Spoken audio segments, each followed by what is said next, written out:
Hello, everyone. Welcome to our Wednesday live episode here in Global TV Network and Kuno Good People TV. I hope you are all well in this midweek's episode of What's Up Doc. This is your Diet Doctora, Dr. Josephine Grace Chua Rojo. You may call me Doc Grace, others call me Doc Rojo, or any way you like. Pwede lang po, kahit ano.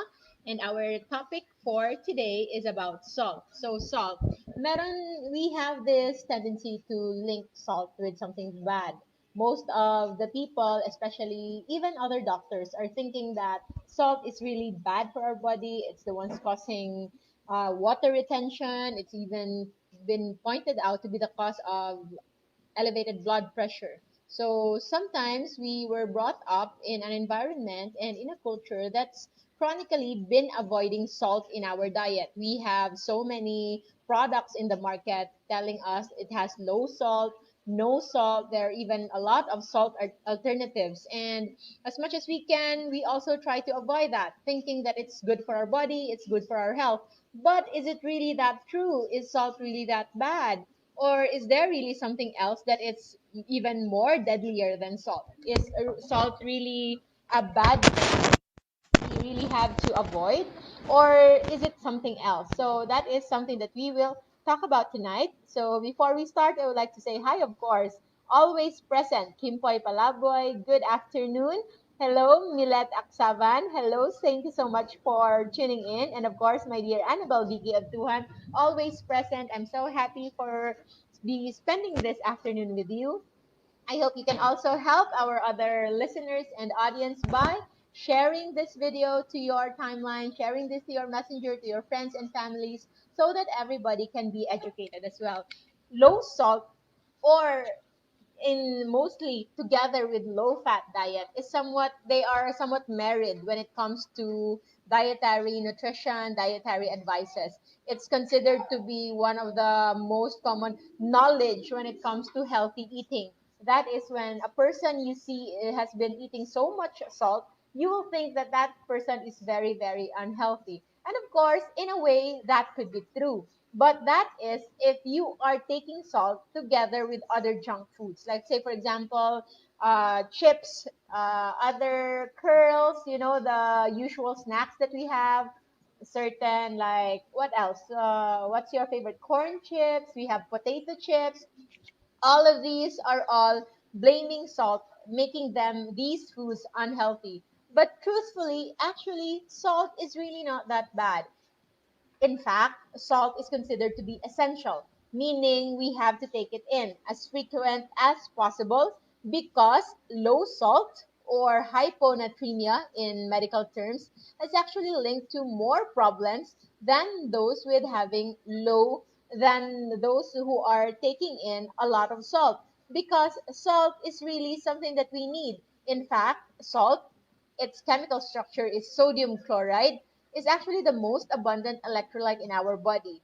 Being the most abundant, however, it is also the one that can be depleted very fast, very immediately, and the turnaround time in a day is really, really fast, that we have to take it in, unfortunately, as frequent as we like as frequent more frequent than we ever thought we needed them. So most people are limiting salt to like a half a teaspoon. So half a teaspoon would be around 2000 to 2500 milligrams or 2.5 grams.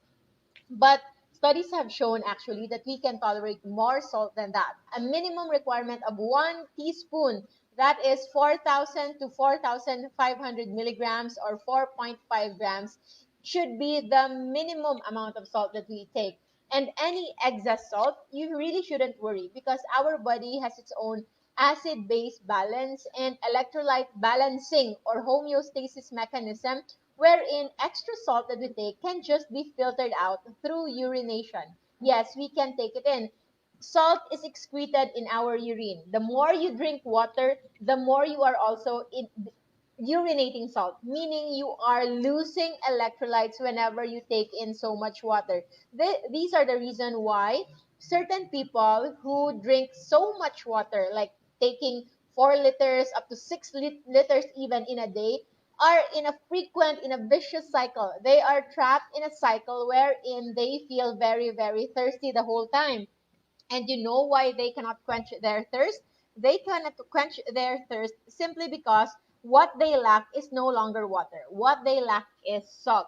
Because our brain, the one that detects thirst and hunger, cannot really differentiate whenever you need extra water or just extra electrolytes. So even if you are flooding your body with so much water, your body having low sodium level can still detect kind of thirst, but this time it is not because of poor water intake, but it's actually because of too much water intake in comparison or together with low salt intake. Because whenever you take in so much water, you are actually risking yourselves of electrolyte dehydration or excreting or urinating so much water together with salt that you inadequately take. Okay, so whenever you drink so much water, you make sure that you have enough salt with it.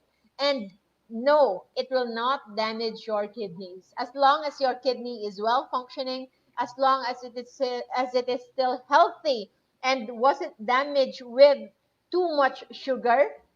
It can filter out a lot of salt. There's even a book, I've been mentioning this quite frequently. There's this book by a researcher in the 1960s, Dr. John Yudkin, wherein it's entitled Pure, White, and Deadly. And it's actually not the salt, but it is the sugar. Sugar can damage our kidneys, it can damage our liver, it can damage our brain, it can damage our heart, it can cause heart disease. It can cause water retention. Insulin will force our body to retain water. And salt is only a byproduct, becomes bad only if our kidney is no longer functioning. But if our kidney is still at the top of its health, it's still functioning normally, then you will have no problem with salt. Just like our topic a few weeks ago when it comes to gallbladder. For those people with gallbladder stasis or gallbladder stones, they are prohibited from taking in fats. Fats because whenever they already have gallbladder stones and whenever they take in fats, they feel the pain of the gallbladder emptying or contracting. But actually, it's not because of fats that caused the gallbladder stone, but it is the no intake of fats and the too much intake of carbohydrates that caused the gallbladder, the bile in the gallbladder to get stagnated, to get stagnant, to get obstructed, and eventually before forms into a stasis, cholesterol sludge as we call it, and eventually it can develop into a stone. So that gallbladder stone is actually a byproduct of too much carbohydrate intake and zero to low fat in the diet that's causing the bile to get stagnated and coagulate into a stone. And later on, once it manifests already, whenever you take in a little fats, you will already feel the pain because of the contraction of your gallbladder. But it is not the fats that's causing that in the first place, but it's the too much carbohydrate. So just like that, it's also the same when it comes to our urine and our kidneys. Salt will not damage your kidney, but it can be damaged if it is eaten together with the real culprit, with the real inflammatory food, which is sugar, carbohydrates, and also other inflammatory foods, which would include processed oils, vegetable oils, canola oils that are actually very, very toxic in our system. If our body is frequently exposed to these toxins, most likely our functioning, all of these will no longer be functioning at its optimum level. So how about blood pressure? How come people with elevated blood pressure are avoiding salt? And is there really truth to it? should it be done by everyone? So we will talk about that. But for now, let me take a moment and greet our very loyal followers and audience. Good afternoon, Anne Abelia Casla. My first time here. Welcome so much, Anne. I'm so happy you are here. I hope you get to enjoy this episode. If you are new to low carb nutrition and fasting lifestyle, and if you have any queries, if you have any questions at all when it comes to this way of life, feel free to answer it. And if you're already a pro, if you've been in LCF way of life for quite a long time, tell us your story, tell us your experience. How long have you been in this way of life?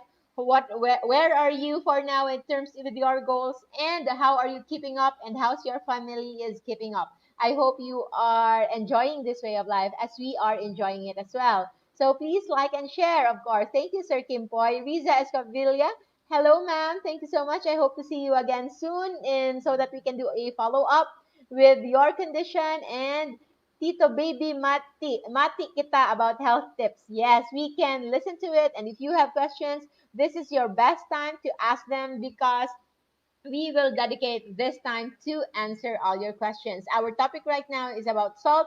Is it really good or is it really bad? But if you have any other queries when it comes to this way of life, feel free to ask them in the comment section, and we will do our best to answer them. So, Gina de Guzman Meneses, good afternoon, watching from India. Hello, ma'am. And Minion San Felix, hello, good afternoon. Ebrio Raquel, good afternoon. Thank you so much for tuning in. And Anne Abelia Kasha, thank you for welcoming me. Yes, the more the merrier. So, as much as possible, we are welcoming everyone. And most importantly, we are trying to educate everyone in this way of life, because this way of life is free, it's economic, it's practical, and most importantly, it is natural for us humans. So, Abitria, hi, this is my first time to tune in here. I'm glad nakaabot ako, and I'm so glad that we have a lot of first timers right now watching. We have our frequent followers and audience in my page and in Global TV networks, and follow that interruption. So right now, I hope our connection is somewhat better.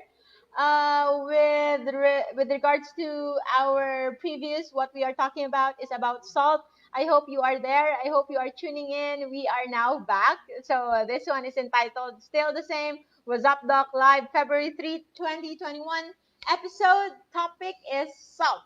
Is it good or bad? Part 2. Yes, this is already part 2, because our connection a while ago just got interrupted. So as we continue, salt is something that we try to limit for those people who are already having elevated blood pressure, or those with known lower blood pressure, higher blood pressure than others. Okay, so how true is this? Do we really need to lower down our salt intake if we are hypertensive? Why is this so, and why do we need to do that? If you can confirm, anybody can confirm if we are already live.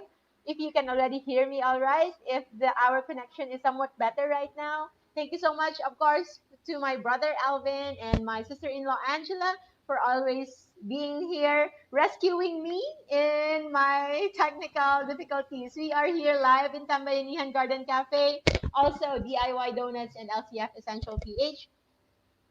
For this afternoon, we are talking about salt. So, salt, by studies, they say it goes together with water. So, the dictum behind why a lot of doctors are actually limiting salt intake, it's because the idea behind that where salt goes, water follows. So, it is because of what we call as osmolality. It's the osmoles, or the weight that's been produced by these electrolytes in comparison with water. But mind you, whenever you are taking in water, you can urinate it if you are taking in excess water. But actually, you cannot urinate water alone. It cannot be, it is impossible to urinate pure water. So, salt is excreted together with water. That's why also it's not advisable really to drink so much water than what we need.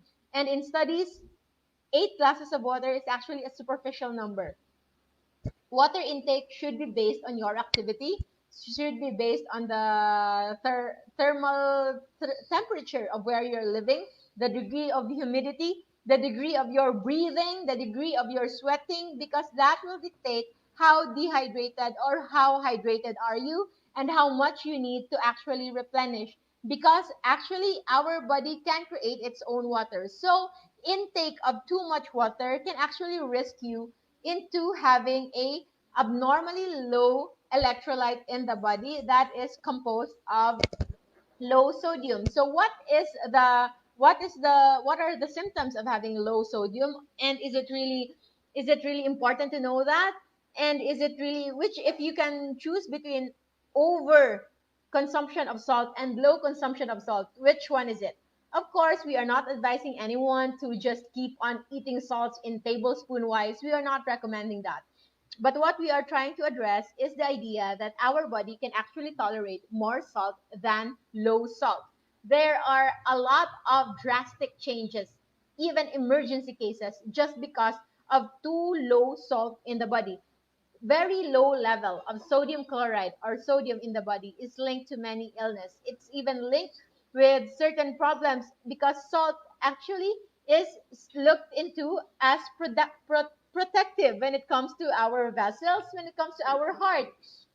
It only gets bad when salt is taken in together with other inflammatory diseases, just like how fats are demonized, just like how we blame fats and red meat and all those as something that's really bad. We are actually barking at the wrong tree. It is actually the sugar that's causing damage to our kidneys. It's actually the sugar that's causing water retention in our blood. It's actually the sugar that's causing inflammation and makes us prone to having diabetes, to having kidney problems, to having elevated blood pressure, even. But salt alone, together with healthful foods like good fats, good proteins, without the junk foods, and only together with nutrient dense and low calorie types of carbohydrates, which would include green leafy vegetables, certain nuts like almonds, walnut, Brazilian nuts, our favorite pecan nuts. So you can actually take them with salt as long as you don't take them with other junks. Or else, just like fats, it can become a deadly combination. Eating so much fats together with so much sugar is one of the deadliest combination. And salt can also have that drastic effect. But studies have shown actually that intake of salt, adequate amount of salt, can also become protective. And we are glad that actually most of our salt are already fortified with certain essential nutrients like iodine. So we have iodized salt. We will also talk about the types of salt, which one is best, which one is the worst to avoid, and are there any really difference between table salt, sea salt, rock salt, iodized salt, pink Himalayan salt, and what else? What else? Epsom salt, and all those. So we will talk about that. But for now, I would like to emphasize that for those people who have hypertension, they are advised to go into low salt diet. But for those of you, like anybody here who already has hypertension, and did you follow the low salt diet? And let's have a little survey.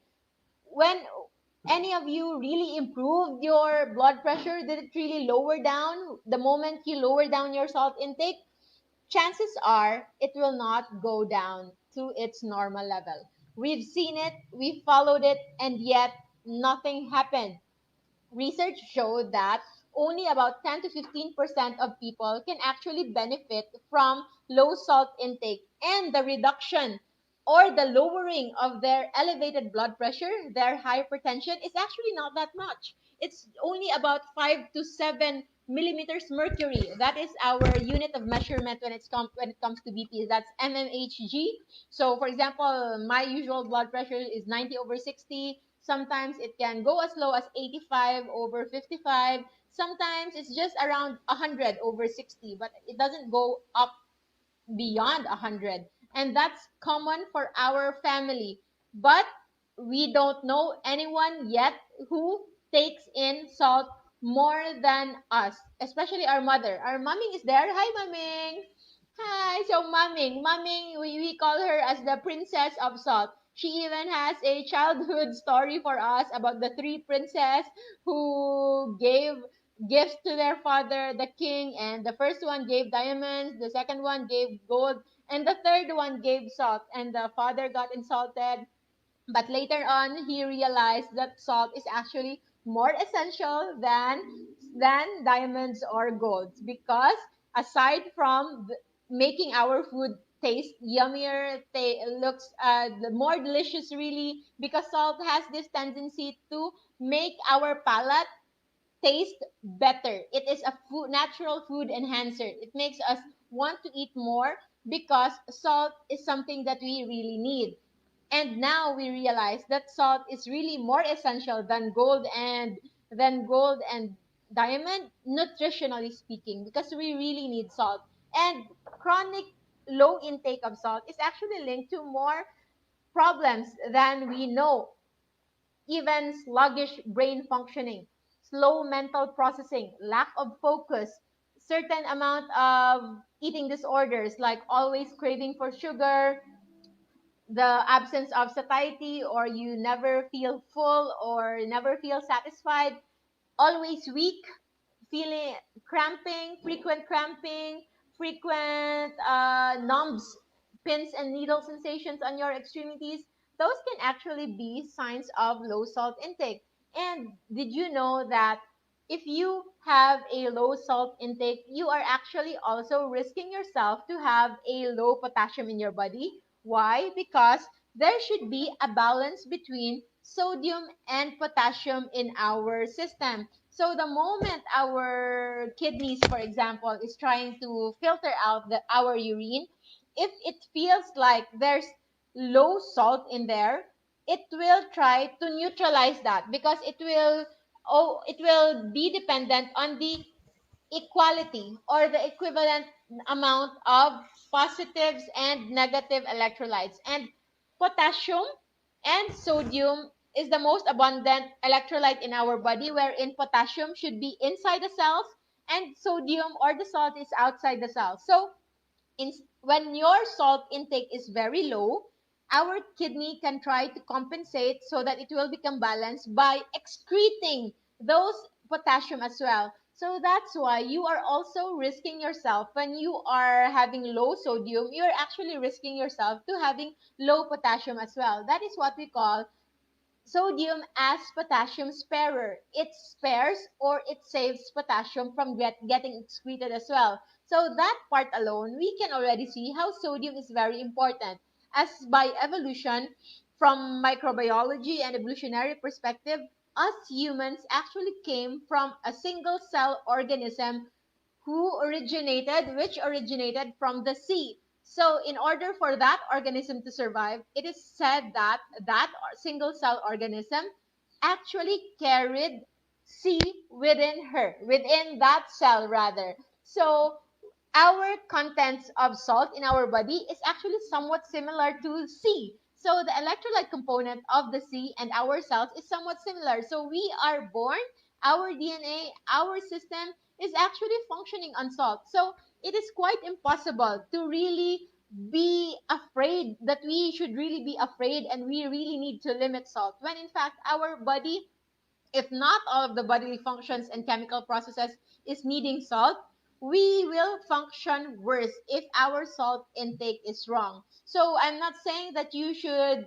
eat a tablespoon of salt in a day, but you can put in salt as liberal as possible as long as you are sticking to our green list or our safe food list, wherein it is devoid of processed food products. It is devoid of high fructose products, even very ripe fruits, and certain grains, of course, rice, wheat, even oats, all of those, even corn. Sometimes we thought corn is of lesser evil as compared to rice, but eventually they are all uh, gonna come out as glucose. Our body will not be able to differentiate between glucose that's coming from table sugar, white sugar, brown sugar, or glucose coming from breads, coming from wheat, coming from grains and rice products. So it is important to differentiate that. Sometimes our cravings for sugar is actually brought about by need for salt. My brother, when I first told him about it, he will not believe me, but he has this experience that he was craving for something sweet, And before he reached the refrigerator, he passed by the kitchen and he saw a dried fish there. So salted dried fish. So he just took a bite, and then later on, the moment he reached the refrigerator, the craving for sweets is no longer there. So why is that? It is because sugar is not essential. There is no nutritional craving for sugar. Craving for sugar is only psychological and part of addiction from the sugar and dependency on sugar. But nutritionally speaking, our body can function without intake, without supplementing, without drinking, especially in colas and sodas and fruit juices. We are drinking, eating, consuming sugar that our body actually don't need. So salt, whenever we need them, sometimes it can manifest as sugar cravings because again, our body, our brain cannot differentiate between thirst thirst or need for water, electrolyte need, or hunger or the ones that we need nutritionally. And the way we are eating right now, the way we behave right now when it comes to food intake, a lot of people are still eating 3 times a day: 7 in the morning, 10 in the morning, 12, 3 p.m., late afternoon snacks, dinner, midnight snacks, and before sleeping they can still take a glass of milk thinking that milk is so nutritious. But actually milk is nowadays is no longer nutritious because it is full of carbohydrates. It is full, either there is an added sugar or there is lactose or the sugar in the milk that is already non-essential, especially for us mature adults. We no longer need milk. So if you are still eating that, might as well move it as earlier as possible before 6 p.m. So right now it's already 6:12 in the evening. So as we try to practice circadian fasting, we close our window as early as possible. So we already ate before I started this live episode. And of course, if you've been following my page, the ones I posted this afternoon, the egg, the pork, actually, we just added salt in there. So now we will talk about the different kinds of salt and how one salt can differ from another, which one is best, which one is most economical, and which one's advisable.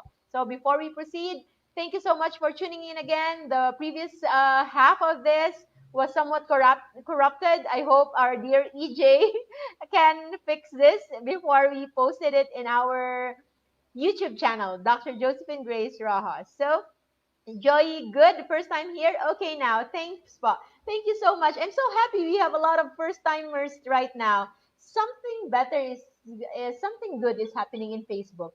Maybe they're not filtering out so much. And finally, I hope we can share this advocacy to as many people as possible. Joy, Annabelle, Gina, thank you so much.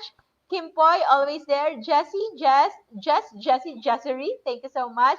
And Sir Ronnie, of course. Yes, we are back. Lee Girl Marie, is that my friend Girly? And my dear Rina. And LA Nacional. Ayeng Blanquera, it's been a while. EJ, you know na.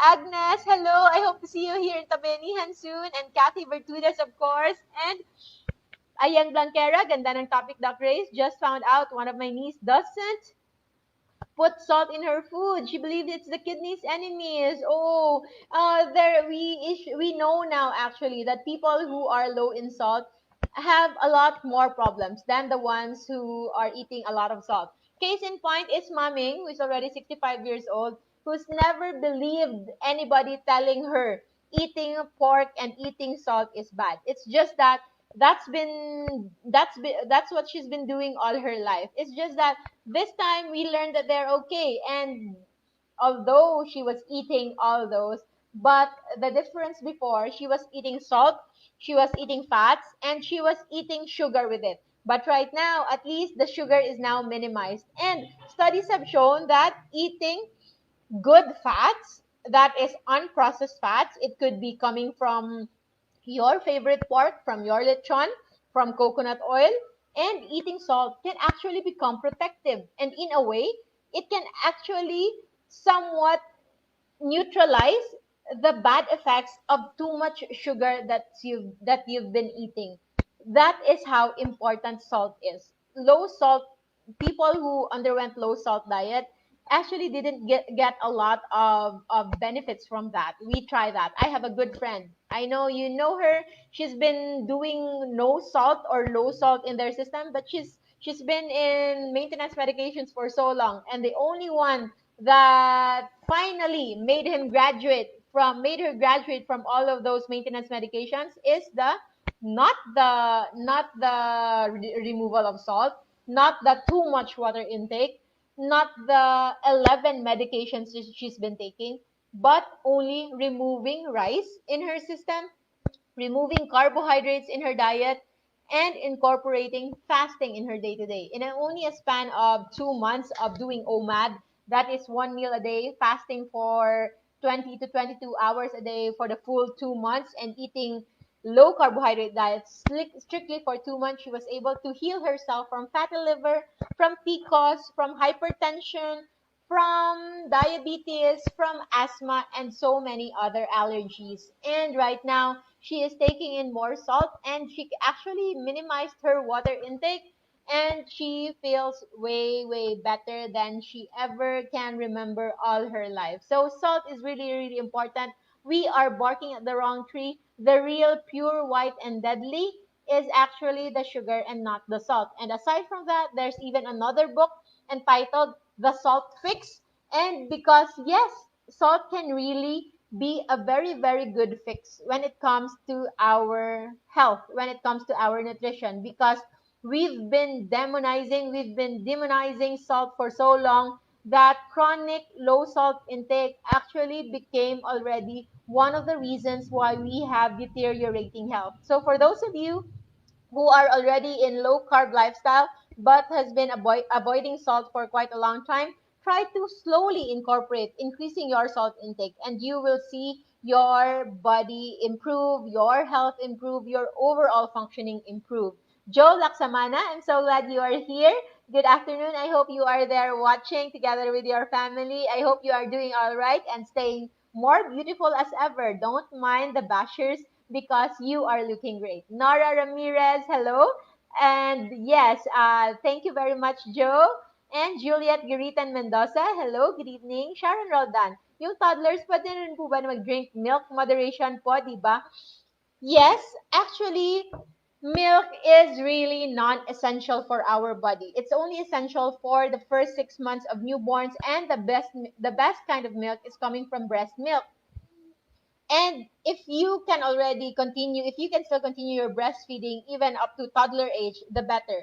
But the moment they are already 6 years old, children can actually tolerate more and real food. You can already start mashed vegetables. You can already have ground and blended meat products, even eggs. That is a more healthier option from the milk. You what they need is just calcium, but you can get calcium from real foods.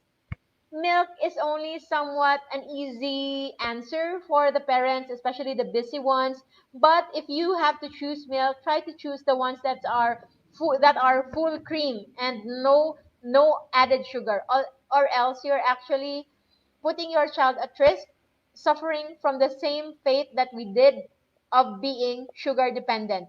But now I'm so glad that you are here listening, and I believe that you are on your way to health, that we are somewhat doing our best to heal from how we were brought up, especially the mental mindset of being too dependent with sugar, being too dependent with carbohydrates, and hopefully we can claim our health eating the real nutrient dense and real food that is natural for us humans. And milk, especially bottled milk, formula milk, that is simply not natural, but they've been very successful because of marketing strategies and all those. But nutritionally wise, milk is non-essential. Your child is better off eating the same foods that you're eating. That is real food, real animal products, meat, pork, chicken, beef, eggs, fish. If you want, they can eat that. They just need to mash it or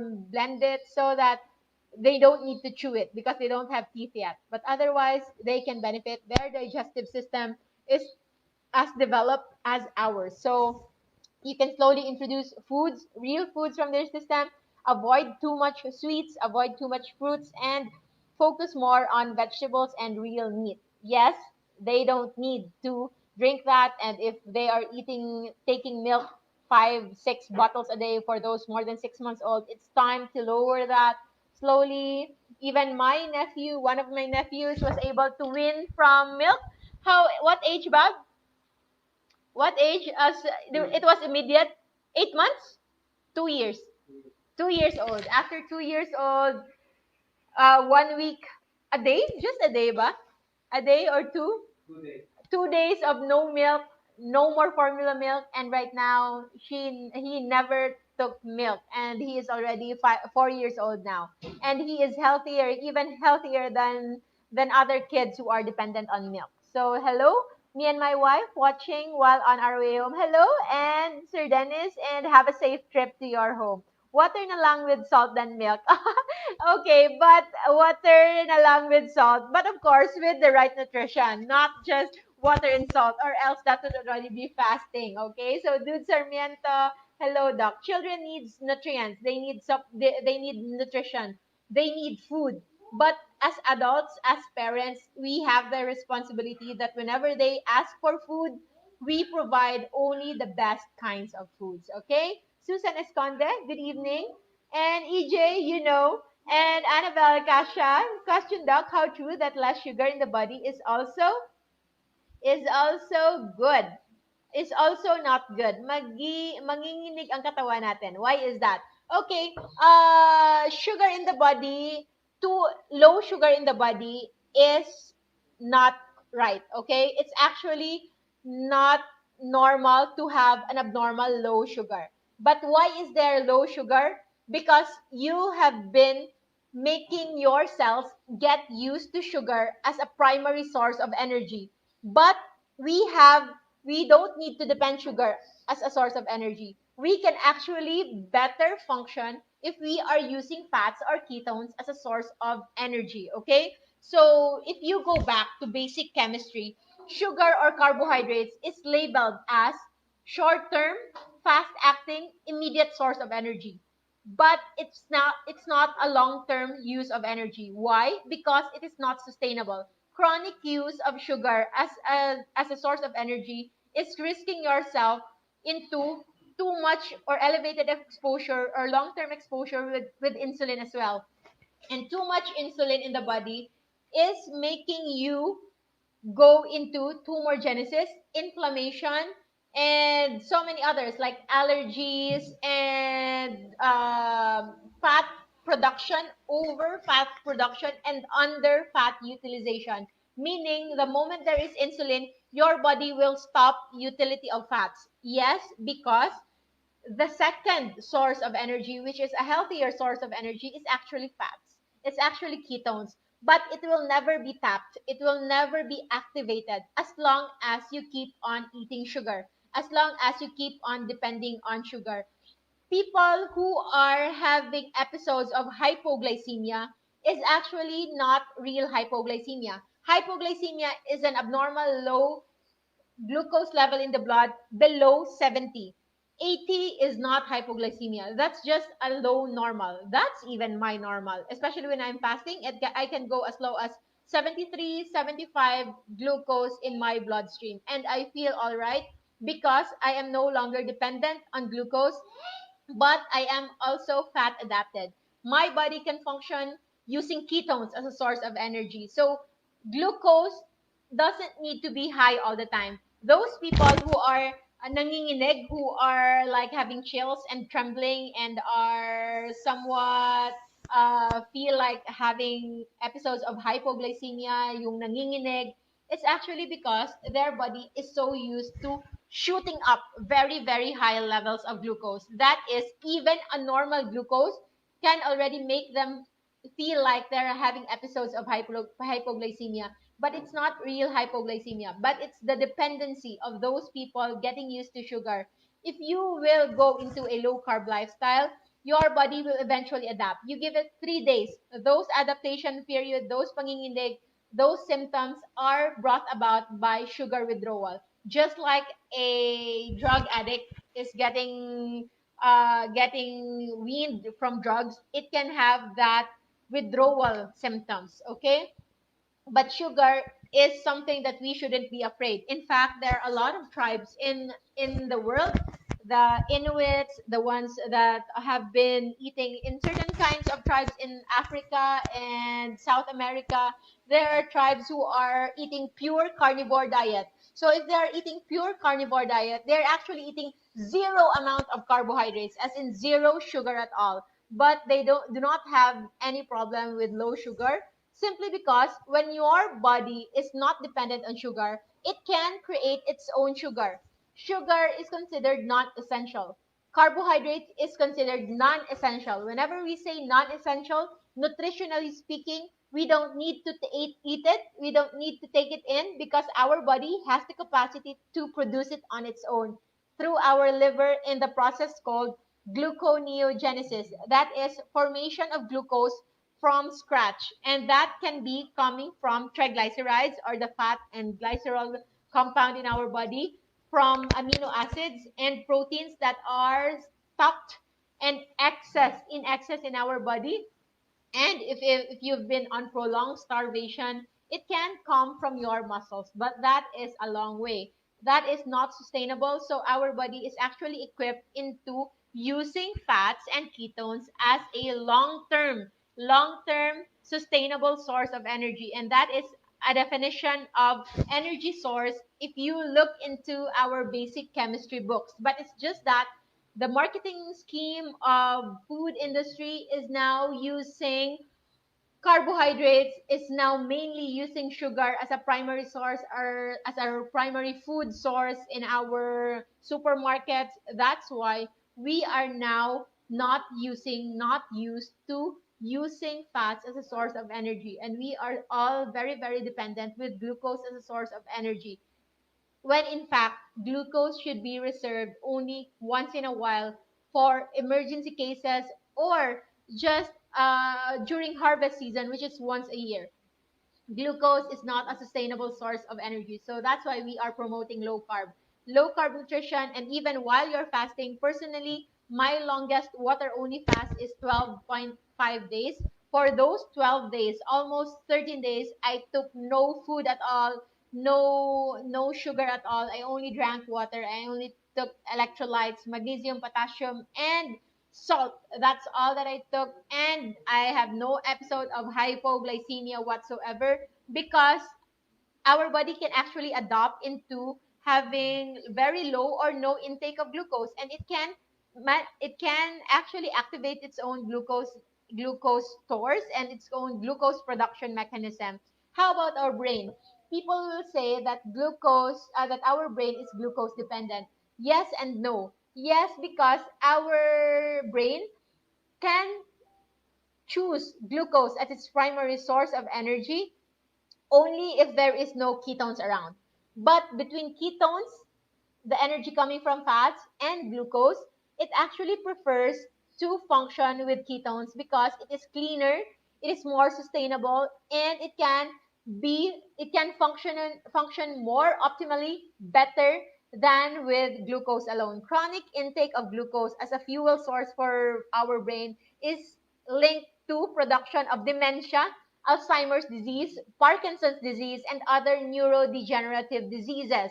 But if you are fueling on ketones alone, you can actually functioning well.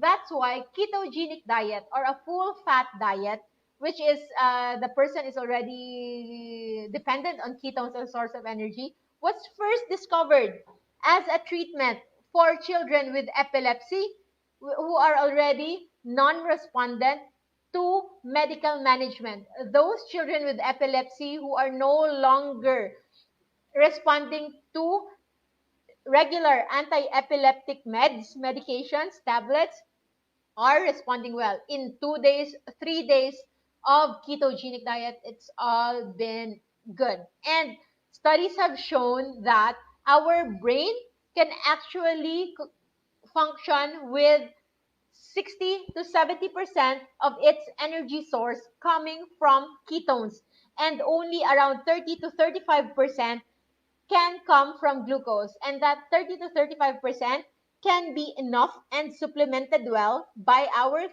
liver through the process of gluconeogenesis. You don't need to eat any of it. That's why if you can do zero carbohydrate diet, that is actually okay, that is doable, that is sustainable. And you just reserve the 20-gram allowance as for your incidental glucose, like for example, certain spices, certain condiments, or certain greens that have, or even eggs, because each egg can have 1 gram of carbohydrate in it. So I hope that answers your question. Connie Anthony Fabular. Good evening, Mary Ann Gajero. Lee girl, Dr. Rat, the topic is so helpful. Yes, because for those of you, if you know anyone who's been diagnosed with hypertension for so long and have been practicing low salt diet for so long, how did it help them so far? Did they lose the need for that antihypertensive medications, or their medications keep on adding up and adding up? Can you imagine those people who are dependent on antihypertensive meds? They have medications that can make the blood vessel relax. They also have antihypertensive meds that are diuretic, meaning they make them excrete a lot of urine and a lot of salt in their body. That's actually damaging them. And when they get to the hospital, they are already at a critical low sodium level. It's because all of these are not addressing the root cause of the problem, which is their nutrition. These medicines are just addressing the end symptoms, but it's not helping them. If that is very effective, there are a lot of our elderlies, our aunts and uncles who's been following the low salt diet, and how come they are still dependent on their medications? And even if they have medications, their blood pressure are still soaring up high. Just this morning, I have had a follow up with my patient. Yeah, 1 week ago, her blood pressure is 168, but now 168 over 99. And this afternoon, only after 1 week of strictly low carb diet, it is now 135 over 75. So it's even healthier than yours, even maybe. So Judith Ann Rojo Marquez, hello, sugar. Winston Lanya, good evening. Harley Marnie, I'm avoiding salt for a while because of wrong information, but now I can enjoy it with my favorite food. Yes, of course. And actually, to a case in point, Korea. We love Korean food, and Korean food is very, very salty. And how come they have one of the healthiest index in the world? As Korea and Japan, they have a very, very high salt intake, and it's been said that enough salt intake is actually protective. But I'm so afraid that we are already somewhat beyond our time. But before I end this, I would like to emphasize that although I have pink salt with me, I have Himalayan pink salt. It is available in LCF Essentials. We have granules and we have powder. But nutritionally, you don't need pink salt, okay? Any salt at all, table salt, rock salt, iodized salt. Even iodized salt is somewhat nutritious because low iodine in the body is linked to be still the most common cause of goiters or enlargement of thyroid glands in the world. You can take them. Pink salt is not at any way really better or worse than regular salt. It's just prettier. So that's why I have pink salt, because it's prettier. But nutritionally speaking, you don't need that. It's just overly marketed. It is very expensive. And yes, it has trace minerals, but those trace minerals are very, very faint. You can live without them, or you can even take them better with like other forms, like in nuts and in certain vegetables, green leafy vegetables. You can take them from there. You don't need pink salt. It's just marketing strategy, and it's just all another economic business scheme, but you don't need them. Any salt is okay. The more raw, the better. Okay, so you enjoy your food, the salty ones. You just make sure that you have to take them in without too much sugar, without glucose, without extra carbohydrates, without processed foods. And you can maximize the benefit. I hope that is clear. Desiree Arango Mangera, thank you, Doc, for your existence. I'm doing low carb intermittent fasting for almost a year. That's good. I am following all of your posts. Thank you so much for that, Desiree, Bernadette Agor Abite. You're very much welcome. And Annabelle Yasasha, wow, thank you so much for that information, Doc. Now I fully understand. This is very helpful. And Ayeng, yes, I agree that our body can adapt easily to fasting. Yes, for those who are pro fasters, we have Ayeng, we have Melanie, we have EJ. There's a lot. Even Cherry is my good friend, and Chloe can attest to how fasting is really, really good. And sometimes once you get used to fasting, your body is actually searching for a period of fasting. And I hope to do that anytime, sometime soon when everything else is settled. Desiree Arango, Doc, I'm doing LCIF for almost a year now. I just want to know, is there a negative long-term effect of low carb diet? I mean, example, can high fat diet can damage our kidney, etc.? High fat diet or keto diet is not sustainable because keto diet is actually a fast mimicking diet, meaning you are like fasting. It's just that you are eating. So it is not sustainable. But fasting regularly is sustainable. It's just that when you can't fast, you can't do keto. And I don't find low carb at any point not sustainable because low carb, it's just labeled as low carb, but truthfully it is a natural human diet. Low carb is just labeled as low carb in comparison with the diet that we brought up in, with a lot of influence from big time food industry, big time pharmaceutical industry. But otherwise, our nutrition, eating only real foods, the ones that you can buy in the wet market, the ones that you can plant in your own backyard, the ones that you don't need to spend so much, is the natural human diet. We tried the balanced diet. We already tried the ones recommended in so many dietary guidelines. And where did it lead us? It led us to become very dependent on those medicines, on those food products that you need to purchase every now and then. But we are trying to do our best to educate as many people as possible so that we can claim our health. We can be the one who can dictate what will happen to our body, and we no longer need to depend on any of those. You can still have your physician, but the purpose of your physician supposedly is just to guide you, to confirm whether you're doing all right, what to do, what to avoid, and what to really continue doing. But otherwise, you don't need a doctor as often as possible. Just have a once in a while checkup, just so you can have a monitoring annual maybe.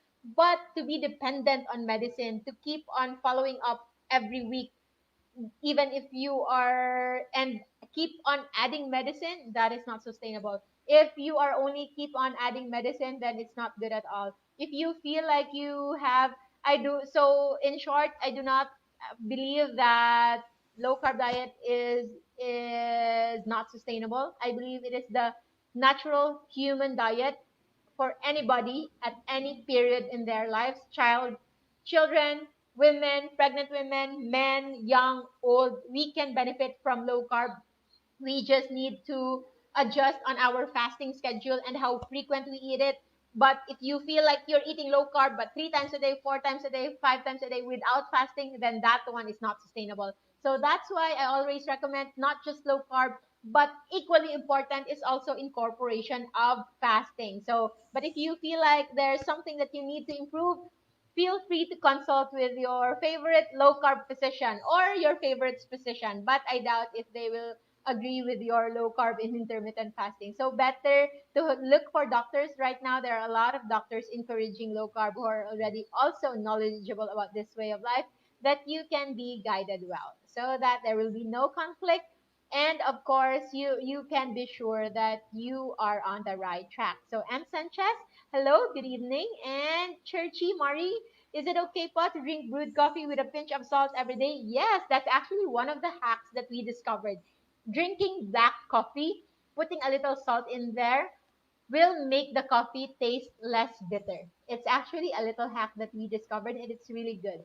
Mary Ann Gahera, thank you, Doc, sa shout out.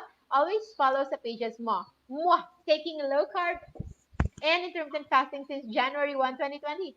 Wow! So happy monthsary to you, and 2 days. No rice at all. And you will see, you will really feel. You might not believe me, but you can try it if you haven't tried it yet. and see for yourself how light you will feel, how good you will feel, how radiant you will feel, even without makeup, even without any supplements, even without those very long beauty regime. You will just keep on glowing. Will just be blooming, more blooming than ever. Rhea Salamanca, so much love for you. Karel Eunice Gutierrez, this is so true. Been on high carb for so long, and my blood pressure is increasing a lot. So did the low carb. So did the low carb last December, and my blood pressure is now normal. Yes. So very very round of applause for that. No headache, no knee pain, no palpitations. You sounded like my patient this morning who followed up only just a week of low carb, came in for nape pain, back pain, leg pain, all of the pains, and we discovered that she had been her blood glucose is HbA1c is at 9 or 12. It's really really high, elevated cholesterol, and right now she is enjoying her food without rice, and she never felt any better. So Sharon Roldan, prettier, yes, prettier, only prettier inside and outside, and with pink salt as the pretty salt, but nutritionally it's not really that pretty. But I like the granules, especially when I'm fasting, because it I take it like a tablet, so I don't need to like suffer for the salty taste, and I can just pop one and two and I'm good to go. So Nar Sensei, good eve doc, yung fasting na po ba pwede sa mataas insulin na bumaba ang low sugar? So fasting actually is the most natural way to reverse insulin insensitivity. Do you want to reverse your insulin resistance? Do you want to your body to become insulin sensitive again and have a normalized blood pressure? The best way to do it is fasting. But if you are already in having medications for diabetes, it should be under the guidance of a knowledgeable physician, or else you are risking yourself for diabetic ketoacidosis, which could be an emergency, a medical emergency. It shouldn't be that there's high ketones and high sugar. So the sugar should be lowered down first before you elevate your ketones, or else that could be a medical emergency and can lead to death. So better if you do it the right way. If you want to first read on it, I have a book, so it's here with me. And I'm glad that our supplies from Amazon already came. Thank you so much to my aunt Angeli Square, and of course to my uncle Jerome and Jerome Square of Ohio, USA, watching from Ohio, USA. Belated happy birthday! It was his birthday yesterday, and I'm so happy. He's been a very very good kind family for all of us here. So happy birthday, and thank you so much for tuning in and for sending the Amazon copies of Perfect at Last book series. If you haven't read yet, I hope you can read them and you can become an advocate yourself and teach so many people, especially our loved ones, in this way of life. So, Melanie Arguzan Aquino, I hope you did well with your ADF and doing great. You are looking great. Hi, Doc. It's okay. You can always do the replay. And Doc P, my dear, Doc P, attention. LC is very sustainable. Desiree, thank you so much. God bless your beautiful soul. You are equally beautiful. Who labeled balanced diet a balanced diet anyway, right? Elsie is the real balanced diet. Very true, my dear Fifi. Sharon Roldan, thank you very much. Learning a lot from you. Churchy, thank you, Doc. Ayan Blanquera, hashtag Pinoy Root Cause Docs, Doc Reyes, Doc P, Doc Suzette, Doc Iggy. So those are all of our friends under low carb lifestyle, low carb doctors. And if you have a suggestion on our topic this coming Friday, this coming live episode, put it in the comment section. I forgot who suggested salt as the topic for today. So thank you. Annabelle, yes, it's true. MT Aquino, good evening, Doc Guapa. You are Guapa, MT Aquino. Sharon Roldan, very true, very light, very great feeling. That's nice. Bernadette Agor Evite, what salt po be okay I take? So yun, we already discussed this a while ago. Any salt is okay, real sodium chloride salt, not the salt alternative, not MSG, because some salt alternative are actually MSG, so monosodium glutamate, or sometimes it's potassium. Although potassium is good, but you don't need to take it as frequently. You can just take it passively in our food, but you don't need to take it the way we need to take it in our salt. So Anne Abelia Kasha, you are the first doctor I knew who is an LC advocate here in the Philippines. Thank you so much. Thank you for sharing your knowledge. Am I an avid fan now?